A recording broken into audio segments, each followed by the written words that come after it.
भाई, वशीद लिबरल अहमद।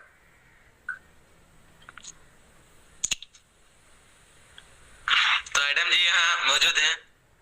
और डंगर पहले बात सुन, तूने मुझे ब्लॉक करने के बाद मेरी ही वीडियोस के ऊपर कमेंट कर रहा है कि मैं तेरे कमेंट के ऊपर रिप्लाई भी नहीं कर सकता। मैंने तेरे दोनों अकाउंट वहां पे ब्लॉक किए हैं। और बगैरत कुत्ते इंसान, जब तूने मुझसे वादा किया था तो तू क्यों नहीं वहां पे बढ़ा टाइम से? हूं कब? कौन है ये एडम साहब? है कोई बात नहीं है। बोल। इसके साथ पहले डिबेट हो चुकी है, मैं बहुत बुरी तरीके से आ रहा हूँ। हाँ, क्यों नहीं आया तो उस वक्त वापस? क्योंकि इंडिया के मैंने 2 दफा कॉल आउट किया, तूने मुझे पहले ब्लॉक किया ताकि तू मेरी वीडियोस के कमेंट पे कमेंट डाल सके।